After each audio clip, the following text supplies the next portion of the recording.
are going to finish with a bit of professional vocal techniques. Debbie Bridge. Debbie, put your hands together, please. Hello. Debbie Bridge. She is a voice actress. Now, we've got a lot of people here in the world of audio and recording.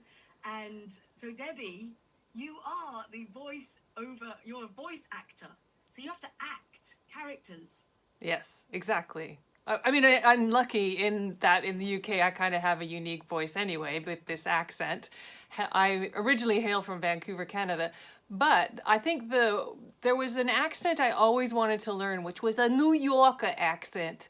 And I always wanted to do that because I knew it was so hard for me because I came from the western part of Canada.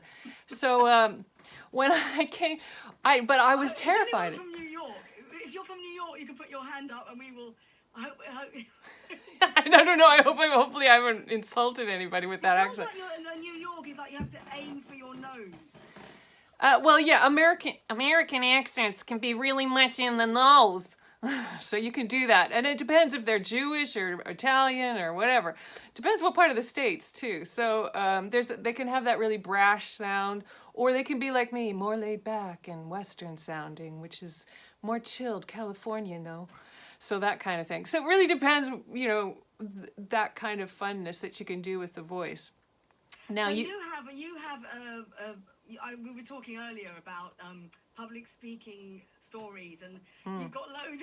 You speak and act. If you act, and you've turned up at auditions and you've had to have a great voice, sometimes it can go really pear-shaped. Absolutely. So which one have you chosen? Well, today I thought I'd share the frog story. I love the frog story because it was one of my early stories when I was a kid. Because I didn't decide to be an actor and a singer and all of that sort of voiceover actor. It kind of picked me. So when I was a kid, I got the worst snitch. You know, what you said happened to me as well in my childhood. But the frog story was my first time getting up in front of a whole panel of parents and adjudicators and other so it was your worst case scenario, you know, your worst nightmare, the toughest audience, your critics. So there I go out for the first time, and I start with this song. It was from Yentl, and it had this long scale, so it was like God,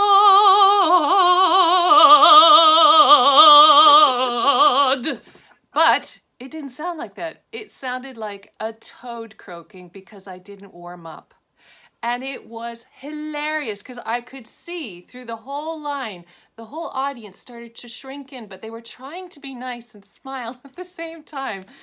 And the adjudicator was like, oh gosh, am I going to have to hear 2 minutes of this? And I could read it all really quickly. It's amazing how fast you learn that. And I went, you know what? It doesn't get worse. Debbie, because actually what we're going to do now, you're going to play us out on. We're all going to do this before we go, because I know we're finishing at 8, although I'm going to hang around as if it's a virtual water cooler, but it's the after hours bit. It's not the official bit. Before we finish officially, I think we want a few really good tips here, because we're talking about the audiobook. We're talking about the next normal, which is us being on screen more, using our voices more, getting our voices heard, being confident. So let's do a bit of a top tip, which is Debbie's suggested vocal warm-up. So give us your biggest tip, because that frog story is so funny, because when you're nervous, the first thing to go is your voice. Absolutely. And you can imagine, yeah, exactly. If you don't, and in meetings, this is really important in life, but in a meeting, if you haven't warmed up your voice, the first time that you speak in a meeting, and particularly if you're in a boardroom and you're really a bit nervous and you've got no saliva, because that's the first thing that goes, you know, if you haven't warmed up, your voice goes, I think that I think this multi-million-dollar deal, you know, it's like, oh, it's so bad. So a really easy tip. So how do you warm up, Debbie? What's the biggest tip? If you have a dry mouth, of course. Do one tip now. Yeah, water. One thing you can do is, it's a little cheat if you have that dry mouth right before you're going to speak, is you can chew on your tongue, and it tends to create saliva because it's like eating. If you do what? Chew on your tongue.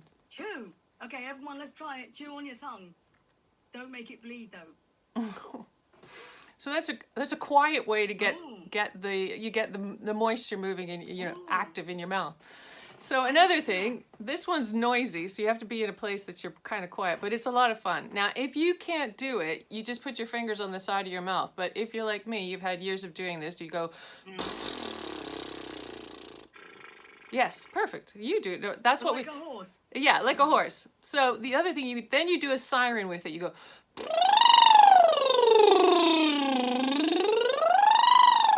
Okay, come on, come on. This is the end of the show, guys. You might as well unmute. Come on, let's unmute. If you think you're hard enough, come on, I'm doing it. Unmute yourself. Let's all do it together. Right? All right.